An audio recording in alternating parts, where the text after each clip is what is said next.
happening, everybody? Yes, indeed. I got my sparkling beverage. I'm back. I'm back in Florida. I got my styling and profiling shades, ready to have a good time on this Saturday night. How is everybody out there tuned in tonight? Let's get the thumbs up. Let's get the party going. Let's get the chat going. Where is everybody? I don't see any chat, man. I don't see any chat. Where is the chat? There it is. Paul, what's happening is here. P-Funk is here. Rhonda is here. Glad to have you all here. I kind of like these shades. I kind of like these shades. Chris Michael J, super cold on the other side of the planet. Chris Michael J is down under, here, where they say here. Glad to have you here, brother. Yes, I'm kind of liking these shades. I kind of feel like I'm in the zone with these. Yes, minty cool. Yes, indeed. Now I've got, for old time's sake, I've got a tiny bit of spike sauce. P-Funk. Uh, Chris is reminding everybody of the message from my dad. But Aaliyah, glad to have you here. DJB, we got minty fresh vision, bro. I kind of like these shades. FMP, you got to get some sleep, bro, because you got to get up early in the morning and place the order for a Friedman runt, bro. How long until the boss arrives? That's a good question. We don't know. Yes. So here we go. I'm going to have a little sip of this.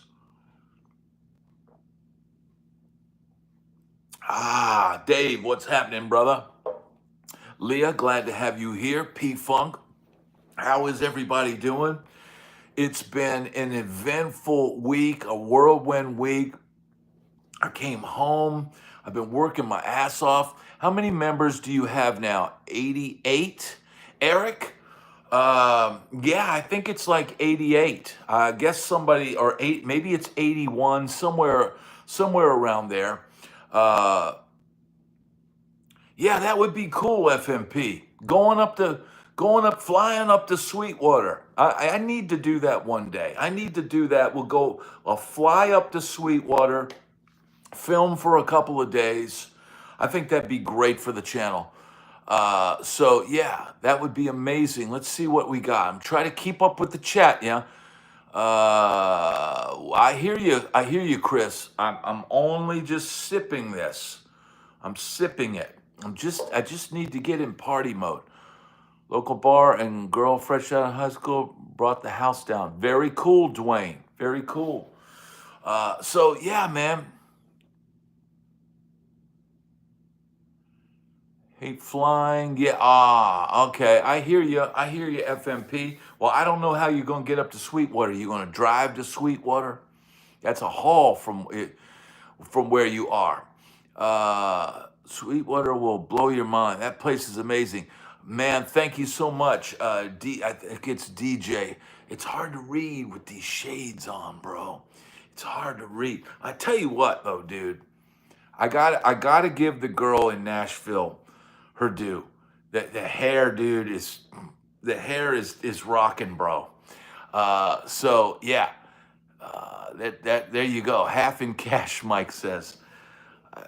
Cut my leg and coffee came out. I get the Red Bull thing. There you go. The wig is rocking, dude. I'm rocking like docking right now. I could literally. Let's see. Can you elaborate more on the story of P-Funk drunk dialing your dad, leading to your dad's message? Shane, you got it here, and I'll let if P-Funk can chime in. But this became like an epic thing, dude. Because, and I don't remember if it was, I think P-Funk might have left messages on my dad's answering machine.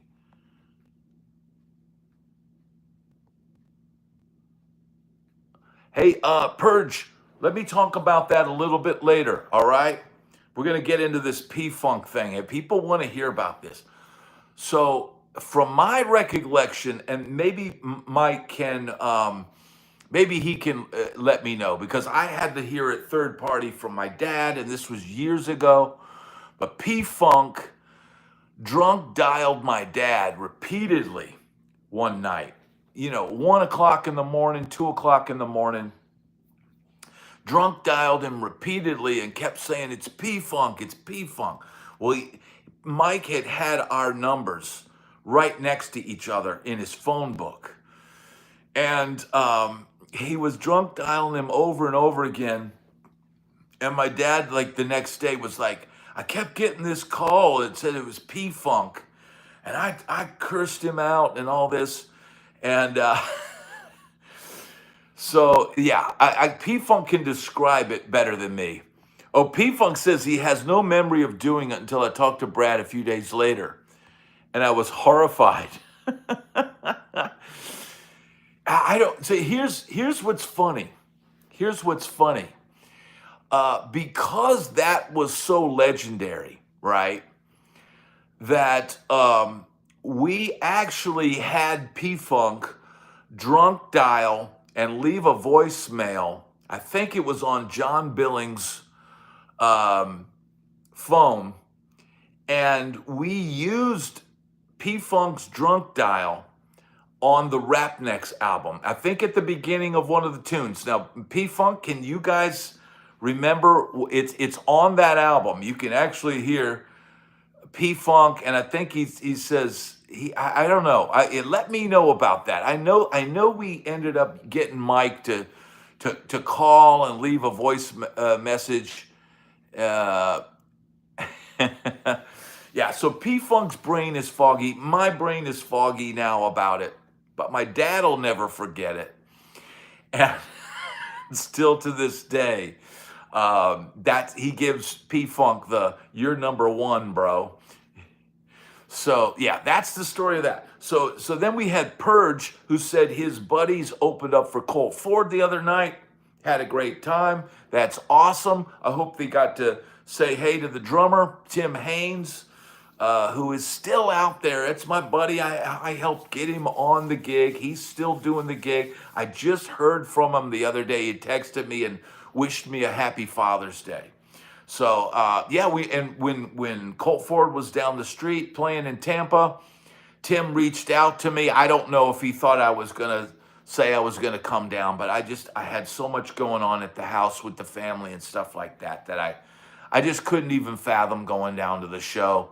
But you know what? I probably need to do that sometime. Probably need to go to a show, say hi, maybe get up and sing a chorus of a tune or something like that. Maybe that would be a cool thing to do, man. After all these years, I hadn't seen Colt Ford in 13 or 14 years. It's hard to believe it's been that long, but it has. A lot has happened. CC, glad to have you here. It was all about the wig cut, though. Dude, I'm telling you, this girl styled the heck out of my hair, dude. I don't have to do anything to it. So, and here's the deal. I mean, dude, I don't comb my hair or anything. Leah says, I can tell you miss performing. I miss performing. I just don't miss traveling to the gig, loading my gear up, worrying about whether I'm going to make a mistake or if I learned all the songs or whatever, and then loading my shit back up and going back to the house. Sure, the playing part, playing with guys, of course I miss that. But all the other nonsense that goes along with it, I don't. Dennis is asking, where was your last gig? My last gig was probably June in Nashville, right before I left, the weekend before I came here. And look, here's the deal, man. Here's something could be happening. Something could be bubbling up. A guy that I worked with in Nashville, he says he's moving down here in August. Now, he's talking about moving to Orlando. Now, Orlando's got a lot of high dollar gigs. Orlando seems like it's the Nashville of Florida because it's the big tourist place, right? But he tells me that there's corporate bands and stuff playing there that are paying the same money as the bands up in Nashville, but that there's not as much talent in the playing department as there is up in Nashville. Well, you could maybe imagine that. But he says he's moving down. I gave him the name of some guys that I know are down here. And he says he's going to put together a band. And this guy is a great keyboard player, R&B style, funk, soul, all of that stuff, can play anything. So he says he's moving down in August, and he says he's going to get me on some gigs. Now, he couldn't believe that I hadn't played a gig since Nashville. He goes, "Oh man, I can't believe you haven't played a gig." And I had to explain to him that I'm making currently the same amount of money not playing gigs and doing this, right? And here's the thing. The people doing the gigs, they're not building their online social media stuff because they're too busy playing gigs. So for me to take the time off to build this and do this community, here it is. It's Saturday night and I've got a gig. I'm on my gig right now. I'm talking to you and I'm having a good time. Good paying gigs in Florida, Lauderdale, Miami area. Yeah, that's one. But I'm hearing a lot, and I know people that are playing in Orlando, and I was told 500 a man. The kind of gigs that I was playing in Nashville, 500 a man, go play for 4 hours, come home. But here's the catch, and I told this dude, that's an hour and a half for me.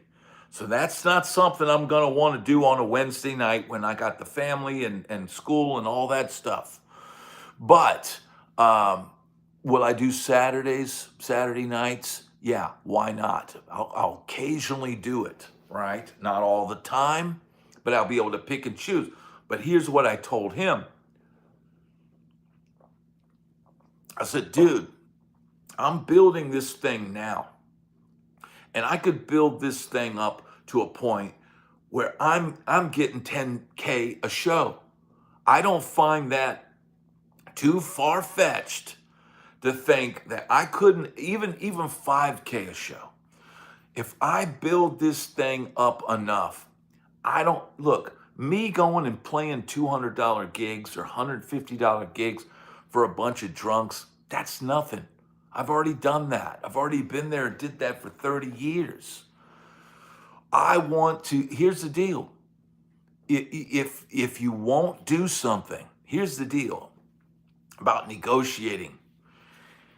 If people see that you're not going to do something for the same usual price, and eventually they go, man, we got to get Bad Brad, man. That's what we need. Or I've got a following big enough that I can go, play clubs and headline, go up to Nashville, go down to the Funky Biscuit or whatever in Palm Beach, go play, just kind of do this circuit, right, in this area. I could do a half hour speaking and then a jam, any number of things, right? Or I could do a thing where I get a tour bus and I get 10 people that want to do something like that. Take you on a rock star weekend on a tour bus. Here's what it's like to be on the road, and book 2 different venues and let the guys, I'll be the tour manager, and you guys go play these little dive bars across the country. Yes, FMP, the future is incredibly bright.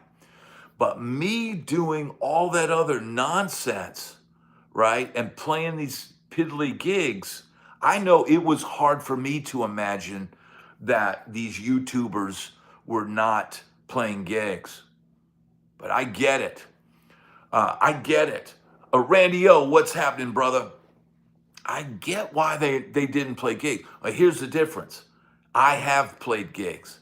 I have gone on tour. I have played on records. I have done all that stuff.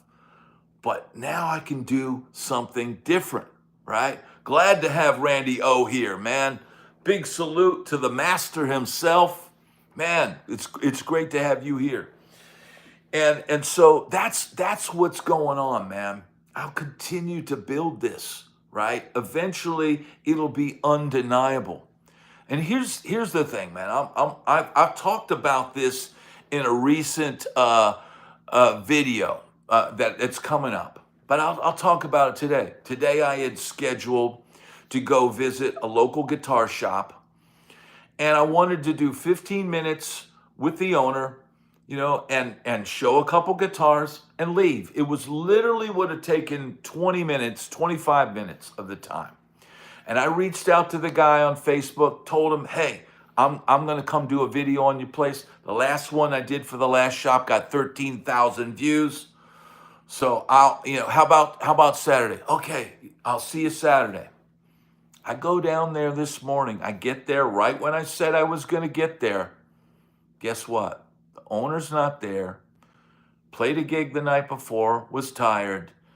They had a back line, yada, yada, yada. The helper, the assistant is there. But it was not what I wanted to do, right? It was not what I wanted to put out there. So I left. And I thought about it. I said, you know what? It would have been nice to have been told, hey, I'm not going to be there tomorrow. If you want to do this another time, I got a lot going on, or I'm going to be tired, or whatever else. But the dude never sent me a message or anything. So I was a little aggravated by that because I had so much stuff going on. I had so much stuff. I've been working my ass off, dude. I was working all day yesterday till 10 p.m. at night. You just saw on the channel, no, it was not Scott. Oh, John, thank you so much. Hard to imagine pay is low for gigging musicians. I get flown out and put up in hotel rooms, just set up at venues and events. Well, John, you've obviously got the connection. I'm not trying to, I'm not even really seeking gigs down here. And like I said, I talked to this great keyboard player who he plays from Chicago to Nashville to all this stuff. He claims he's going to come down here and he's going to put together a corporate band. And I said, dude, I'd be more than happy to come play, some gigs with you. So will that happen? We'll see. But the good thing is that all of that, him being down here, it just expands my network of great players when I do need to play.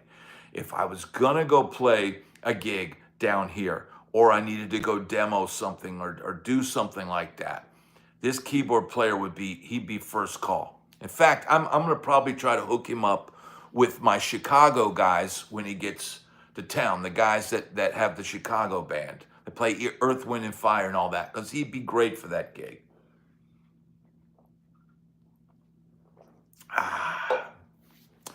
So that's the deal, man.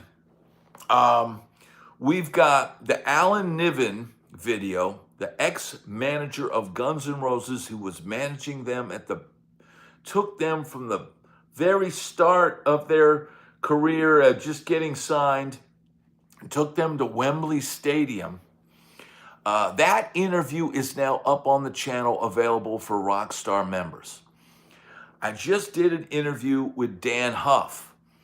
That guy, hey, Dan, I've got guys all over.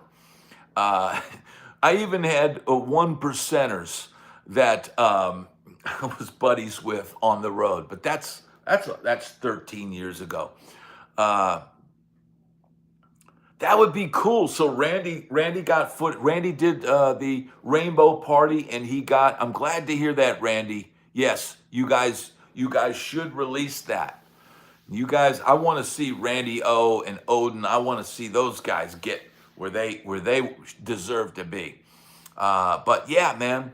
So all of this stuff is going on, and I've got all kinds of stuff, irons in the fire. The Dann Huff interview, I've got to do the editing on that. That's going to be a great interview. I focused on a lot of his rock playing. I focused on Giant. I focused on him playing with Whitesnake. I tried to find out how much money Whitesnake offered Dann Huff. And spoiler alert, I'm not going to tell you what happened. But yeah, so that interview is going to be up on the members section very soon. Here's what's going to happen tomorrow. Now, here's what's going to happen. Tomorrow is going to be the walk and talk of Music Row in Nashville. That's the video that's going to air tomorrow morning. I'm going to finish off. This was sort of Nashville week on the channel, and I saved that video. Dan Grissom is asking what year Whitesnake. So there was, I believe it was Here I Go Again, the radio version of that song. There's two different versions. The radio edit was completely cut by studio guys, and Dann Huff played guitar on that. It's got a lot more keyboards in the mix, and I found out what amps he used on the session, and all of that stuff, and super cool. It's great, but man, can you imagine? He turned down a fat paycheck to join Whitesnake, because here's the deal. Whitesnake, when they would cut a tune, they might take days trying to get it to sound like that. They went in 3 hours and recut that song, the pop version of it. And that's the version that most people would have heard on pop rock radio back in the day. You know, you would have had your 80s rock station with the guy that talks like this. And then you've got the pop station, you know, Pop FM. And so they would have two entirely different mixes. And I asked him, I said, did they use the same vocal? No, David Coverdale recut the entire vocal. And I was like, wow, I'm surprised by that, because he had such a great vocal on the original one. But yeah, you recut the vocal. They recut the whole song to try to capitalize on the pop appeal of that song. So yeah, it's a really cool interview. That's going to be up in the members section.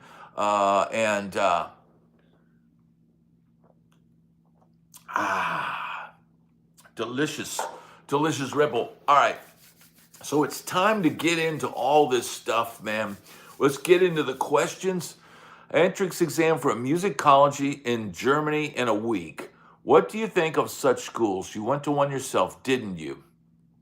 I did go to a music college, and I went to GIT, and I did a summer thing at Berkeley. You've got an entrance exam. Did they tell you what you need to play?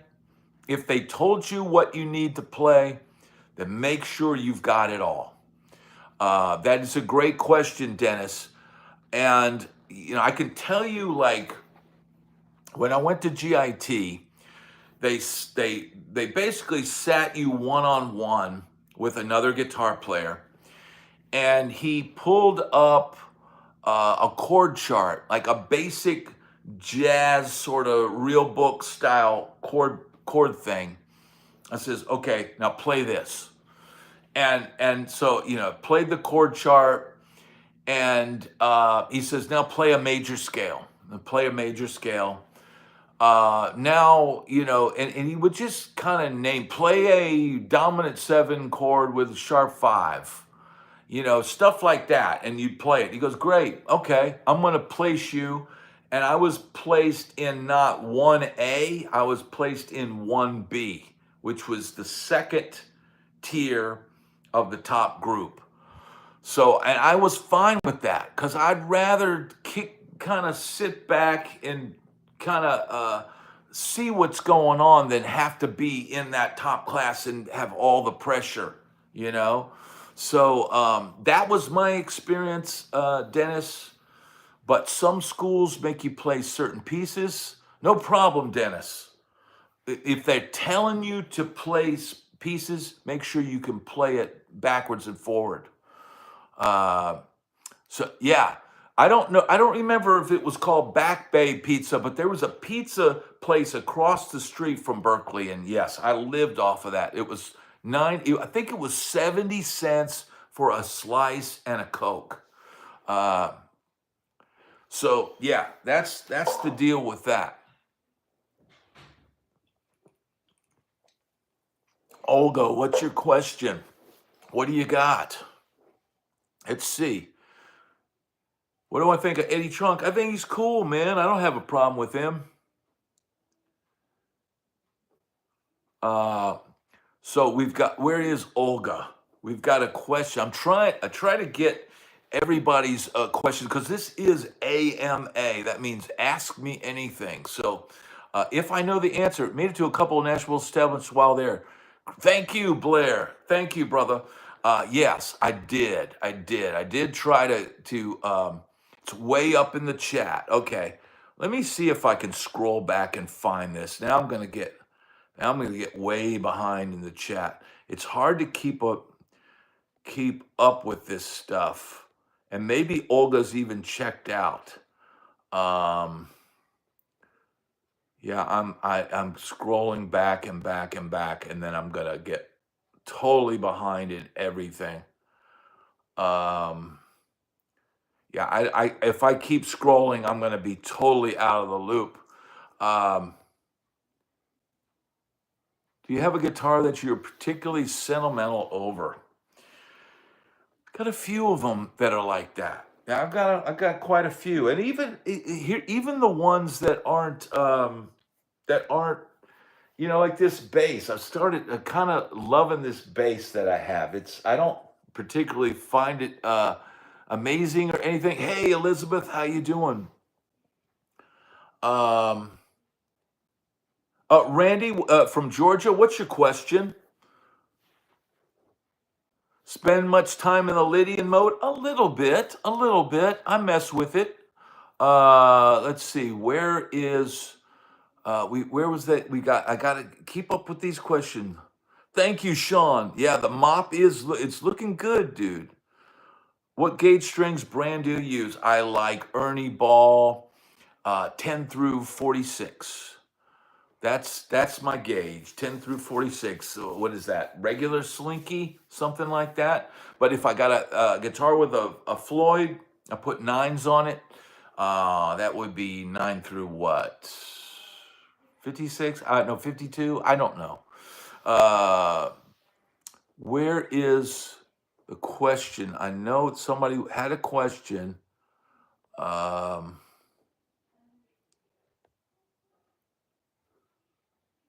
Somebody asked about most sentimental acts. It's probably that red beat up Strat that I have all the time. Dan is saying, I bet I know what Mia's first guitar is. 9 through 42, that's it. 9.5 sets are great. Those are good as well. Starting a band, all season players, one member wanting to get out there. We aren't ready yet.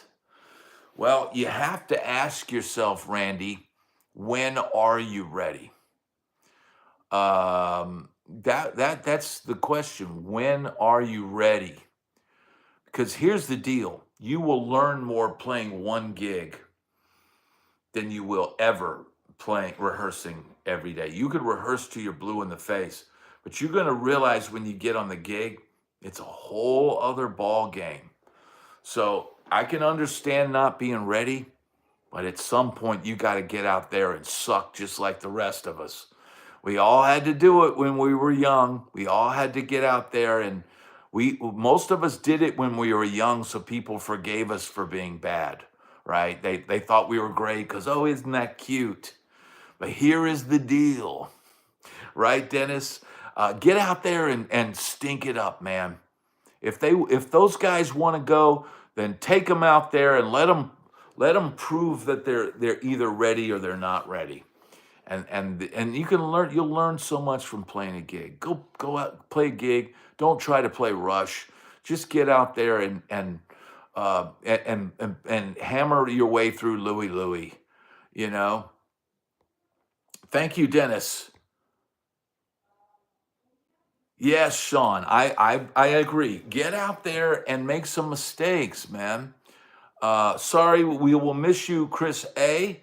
But yeah, man, here's the deal. You got to get out there and make mistakes, and maybe that is the one thing about us guys that started when we were young is that we made those mistakes when we were young, but you still got to make them. Yeah. Saw that talking about meeting musicians at an open mic. Yeah, especially when you're new in town. Uh, that's a good way to do it. Open mic performances can be good. Jay Ergo, my man, what's happening, brother? John, thank you so much. Nervous throwing up before the show, then you are ready. Yeah, when you're nervous. But here's the deal.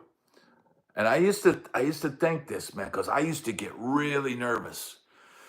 And I just thought to myself, what's the worst thing that's going to happen? They're not going to kill me. I'm not going to go out there and if I play a wrong note, I'm going to get, dragged off by my feet and beheaded. So what do you got to lose? Go out there and, do it. And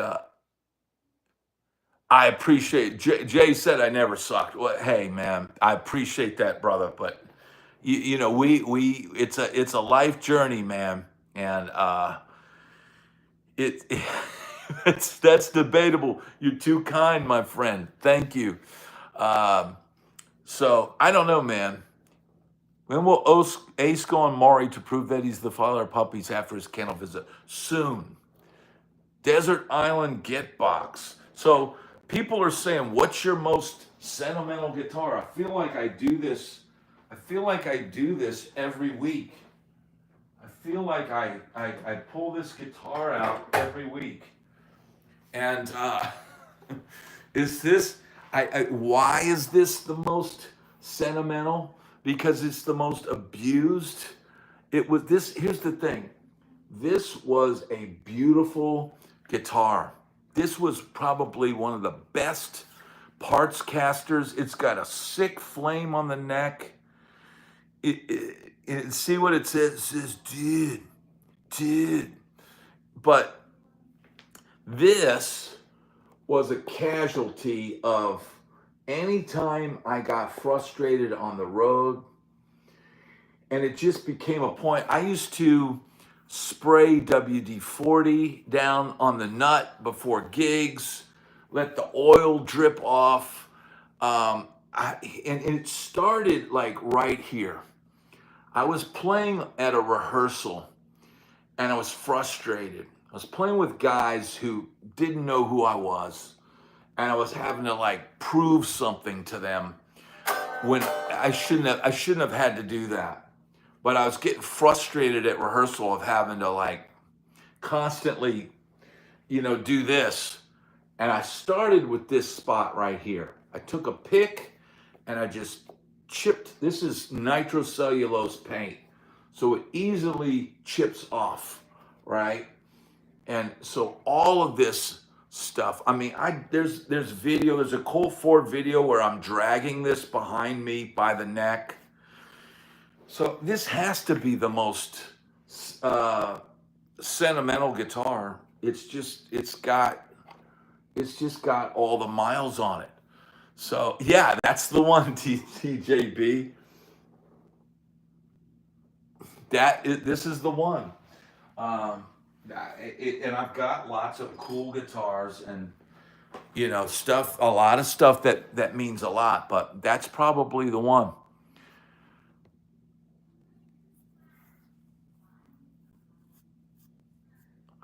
Yeah, man. Jay has been in Mazatlan playing all kinds of gigs, man. And that's the thing, man. Playing these gigs, I could sit here till I'm blue in the face and practice playing standards, but until I get in front of a crowd, and because that's a whole different dynamic.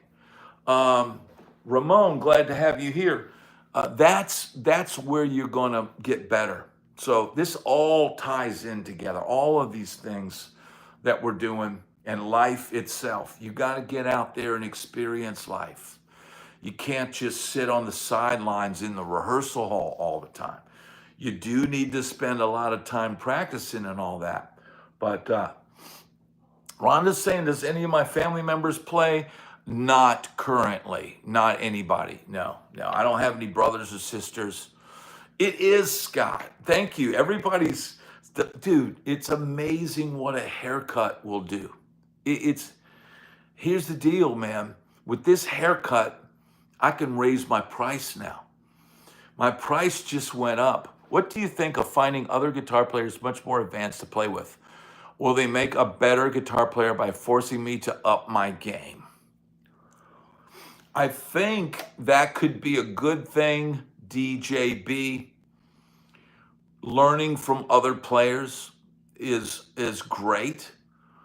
Go sit down and play standards or simple jazz tunes, 2-chord jazz songs or whatever, with a better player and ask them what they're doing. And here's the thing, guys like that, as long as you can play in time and you can comp, guys will want you to come over, hey, comp, and let's work on some stuff. You can learn a lot. I mean, in my early days, man, jamming with Reggie Wooten and stuff like that, I used to learn all kinds of stuff. We would sit together and, play, and I go, hey, man, what's that? And then I'd do something, and he, show me something. Dude, with this hair, I am a Nashville ringer. That's it, dude. It is a haircut, bro.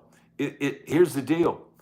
It's styled now. Before it was literally this side down here, this side here. How do you get off the sideline? How do you get off the sideline in life?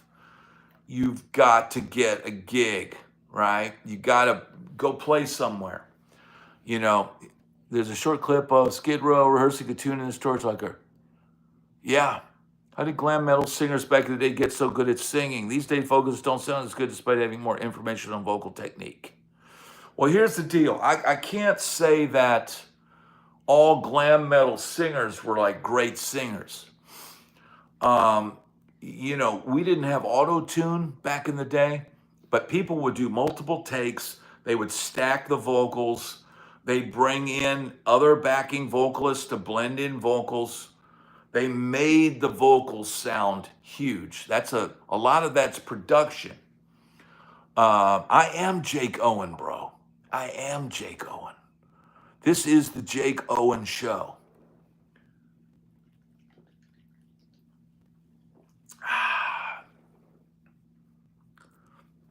Yeah, Sean, get out there and do it, bro. Pitch, they didn't have pitch adjustment back in the day. The way that you would do it back then would be they'd punch you in. If you were flat on one note, he goes, I'm going to punch you in on the last word, sing along. And so you'd sing along to what you did before so that you'd get your pitch close and then try to nail that one note. And the engineer would go beep and punch you in and then punch you out. That's how things were done back in the day. That's how things were fixed. So you were singing it, but it wasn't like it is now where they could take any performance and make it, put it in tune and all that. So that's the deal, man. I don't know that people sing differently now. It's a different style of singing. So I don't hear too many guys singing like guys back then. I don't hear I don't hear anybody trying to sound powerful. There's a difference. If there's a difference between singers now and singers back then, is singers back then tried to sound powerful, tried to sound edgy, tried to sound like you had some cojones, right? So it's changed a lot. So that's my take on singers.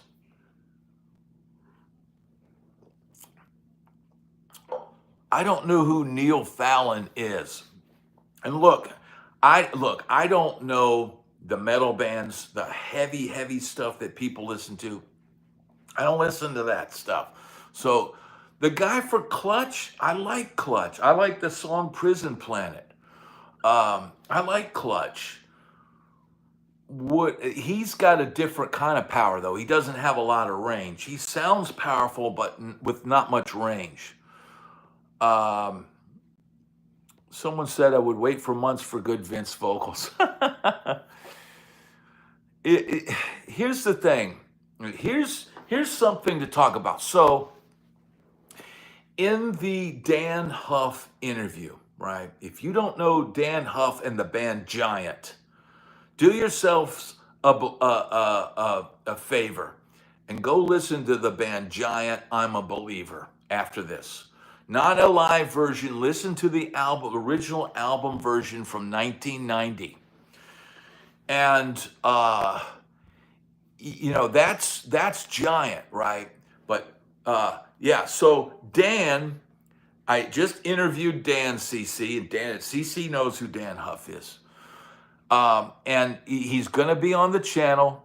And the deal is, I said to him, I said, dude, imagine if the 90s never happened and Giant had been the thing that kept going and kept going. I said, everything worked out perfect because by Giant not getting past that second album and you moving to Nashville and doing studio work and producing, if it had been Giant that had been kept going, you would be still trying to squeeze into the spandex and trying to hit the high note on the third chorus of what's the song? In My Dreams. Go listen to Giant, In My Dreams. That's Dann Huff singing. It's not only his incredible guitar work, but his vocals. And we both agreed that singing is a pain in the you-know-what.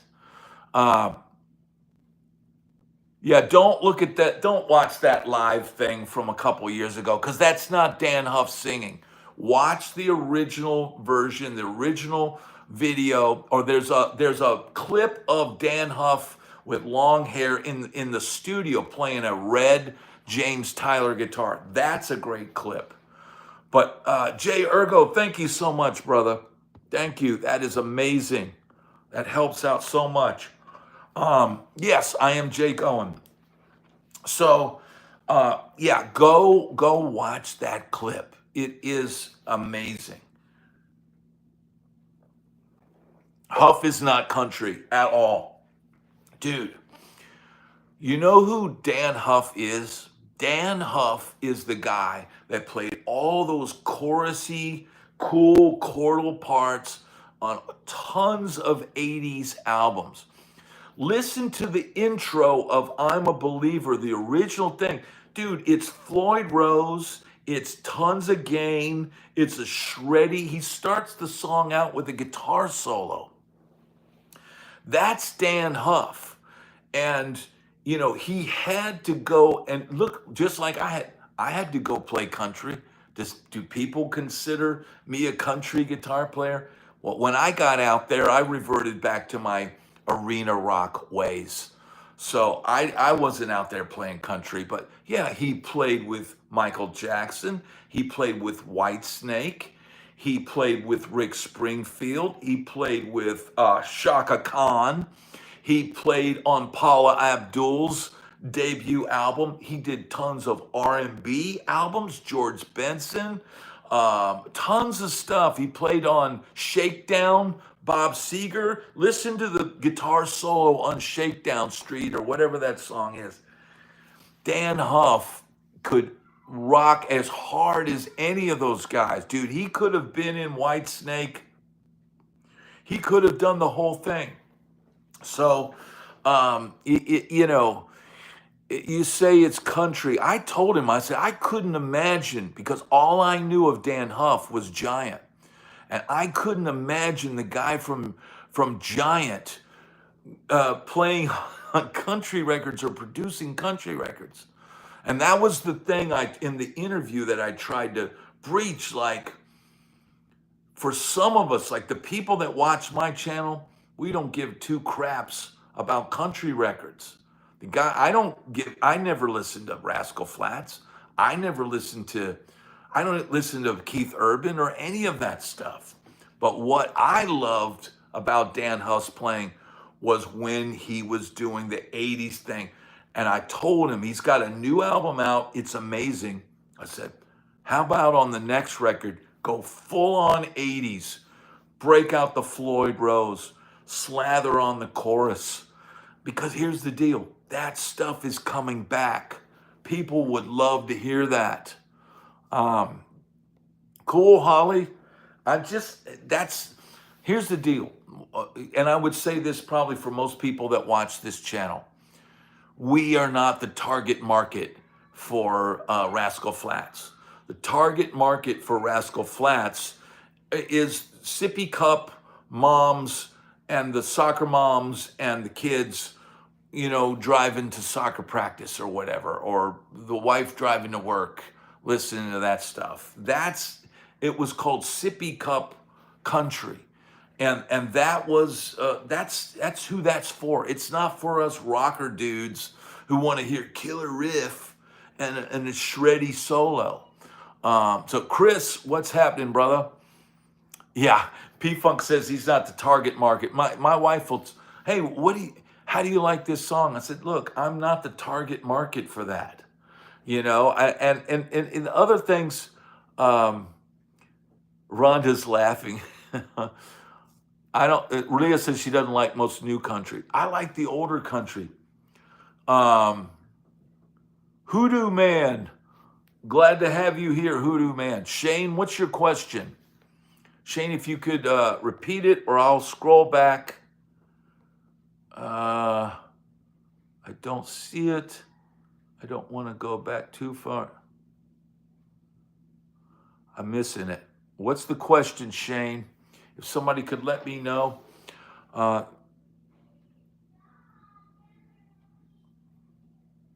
Yeah, it's not my bag. I like old school country. On your shock video from Goodies, is that called Crazy Lady an original? Awesome song, and plus like the choreography and play the funky music, laugh out loud. Crazy Lady was a song that the band had before I joined it. And, you know, I joined the band and 2 weeks later we were headlining the Roxy. So a lot of that material was written with the band and the guitar player that was in the band before that. But then when I came into the band, I changed the guitar parts. I changed the solo, came up with my own solo. And the version that's on the Roxy video is much better than the Goodies version. We did, the Goodies was a warm-up show for the Roxy. So by the time we did the Roxy, we were a tighter, better band. Yeah, I'm missing some of the question. Is that the question that I was supposed to answer? Oh, awesome, Shane. I did come up with that rhythm guitar part and a cool solo for that. And we were supposed to recut that song. The tracks are in the can. John, thank you so much. John, that's a good one, John. I like that.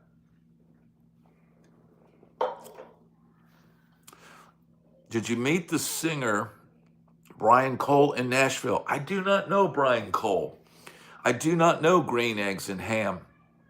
I do not.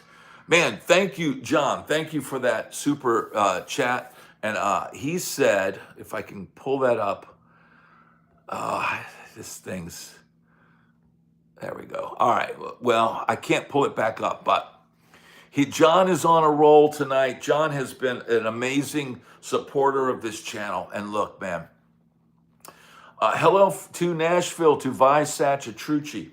Here's the deal, man. Last month, we had big numbers. We had a couple pretty big videos on this. This month has not been, I mean, dude, I saw the lowest numbers this channel has had in months today, right? I just said, you know what? I'm just gonna let it chill for a little bit.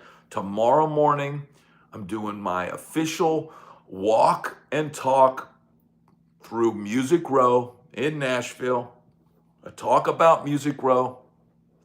There's some humorous stuff in there. Not everything I say is serious, but there's also some great knowledge for somebody that wants to go to Nashville and what to do, where you should be spending your time when you're in Nashville. So, yeah, tomorrow will be the walk and talk. It's 40 minutes of talking about Music Row. You'll get to see where Elvis cut Heartbreak Hotel. You get to see all the publishing companies and all that stuff. And, we'll do that. Meanwhile, in the member section right now, you've got part 1 of the P-Funk interview. You've got part 2 of the P-Funk video interview, right? You've got the Alan Niven interview for Rockstar members. These interviews go up for Rockstar members.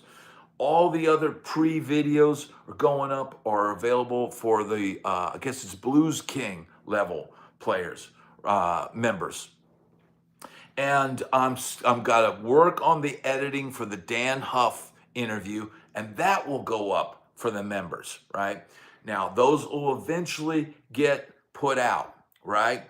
But I probably, because it's maybe the wildest of all of them, I'll probably leave the P-Funk interviews for the members section for a while, for the sordid tales of our misspent youth. But in the meanwhile, I'm gonna have to cook up some cool stuff coming up. I've got a demo of a live doc. Now, look, here is something, I'm gonna talk about it here, but I'll probably put this demo out sometime tomorrow. I am broadcasting to you right now using my iPhone, and it's mounted on a mic stand, right? But how would I live stream if I wanted to put a microphone and my guitar stereo out, direct out of a modeler plugged into my phone? Well, what I did is I demoed this thing called the Sonito Live Dock A20.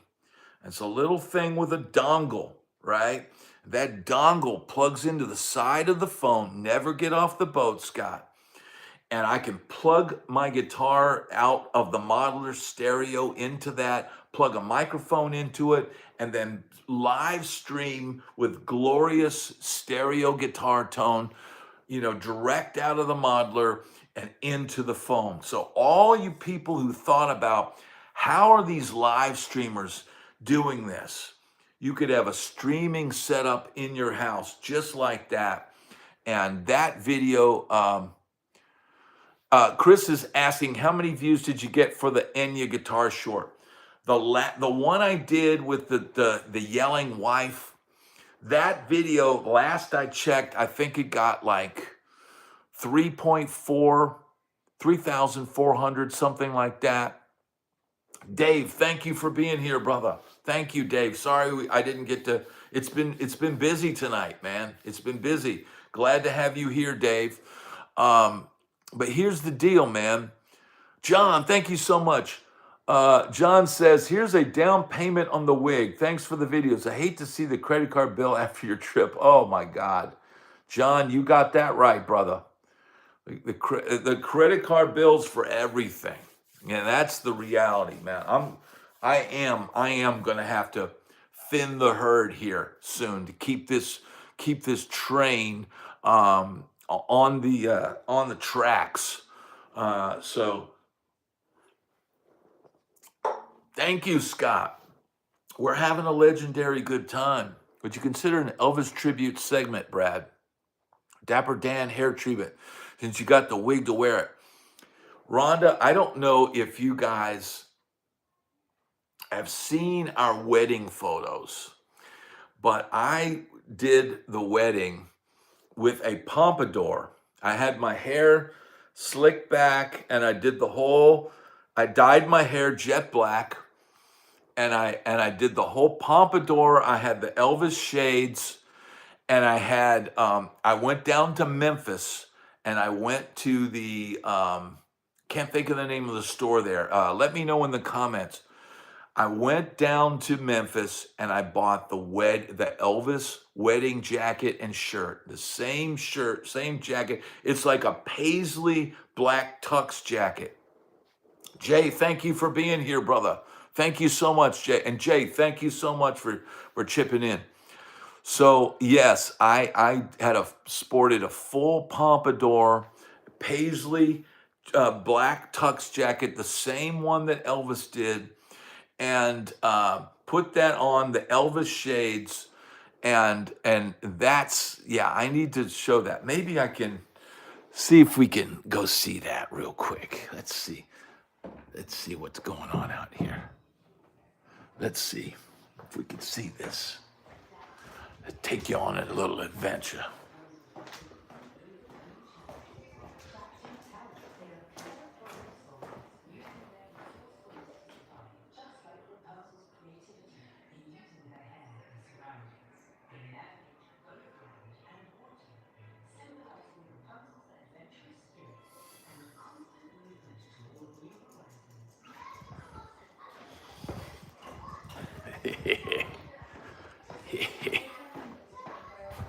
I'll be right there. I'll be right there.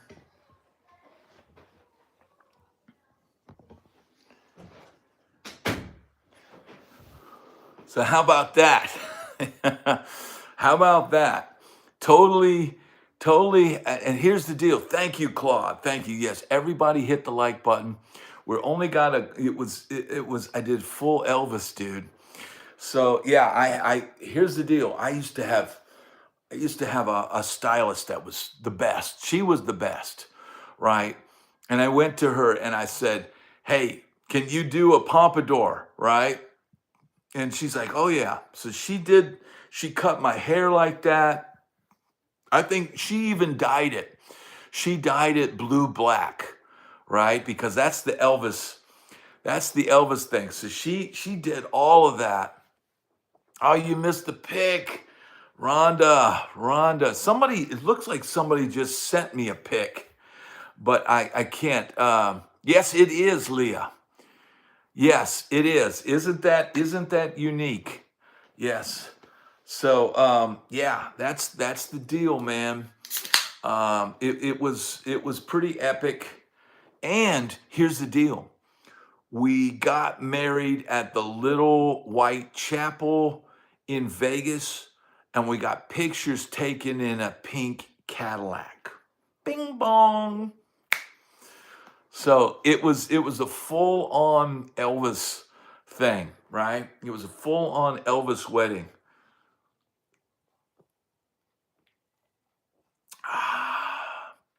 Delicious. Well, we've only got 1 minute, unless they do a little bit of overtime. But I think we're gonna probably wrap it up soon. I could maybe squeeze in one more question. Do you think rock music would have evolved into glam metal without Van Halen? Tend towards no, considering that Eddie had a wide and unconventional range of influences.